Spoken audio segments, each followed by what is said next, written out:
తిరుపతి అంతర్జాతీయ విమానాశ్రయంలో గల్ఫ్ దేశాలకు రాకపోకలకు అనుమతి ఇవ్వాలని కోరిన ఎంపీ మేడా రఘునాథరెడ్డి నేడు న్యూఢిల్లీలో embassy of the state of Kuwait రాయబారి హంబల్ శ్రీ మేషల్ ముస్తాఫా అల్ షమాలీ కార్యాలయంలో ఎంపీ రాజ్యసభ సభ్యులు మేడ రఘునాథరెడ్డి మరియు తిరుపతి ఎంపీ మద్దెల గురుమూర్తి పుష్పగుచ్చమిచ్చి ఉమ్మడి కడప, అన్నమయ్య జిల్లా మరియు చిత్తూరు, నెల్లూరు జిల్లాలోని ప్రజల జీవనోపాధి కోసం గల్ఫ్ దేశాలైన కువైట్, ఖత్తర్, దుబాయ్, సౌదీ దేశాలకు వెళ్లాలంటే పక్క రాష్ట్రం చెన్నైలో ఉన్న అంతర్జాతీయ విమానాశ్రయాలను ఆశ్రయించవలసిన పరిస్థితి నెలకొంది.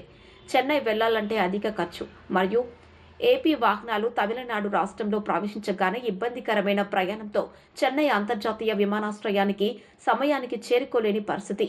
మా ఏపీ వాహనాల డ్రైవర్లు మరియు ప్రయాణికులపై దాడులు కూడా జరుగుతున్నాయి. తిరుపతి అంతర్జాతీయ ప్రమాణాలతో నూతన టెర్మినల్ ఏర్పాటు చేసి కొన్ని సంవత్సరాలు దాటుతున్న విమానాలు భాగ్యనగరాన్ని దాటి బయటకు వెళ్లటం లేదు. ఫలితంగా ఇతర దేశాలకు వెళ్లవలసిన తీవ్ర ఇబ్బందులు పడుతున్నారు అంటూ తిరుపతి అంతర్జాతీయ విమానాశ్రయంలో గల్ఫ్ దేశాలకు రాకపోకలకు అనుమతి ఇవ్వాలని వినతి పత్రం ఇస్తూ కోరడమైనది.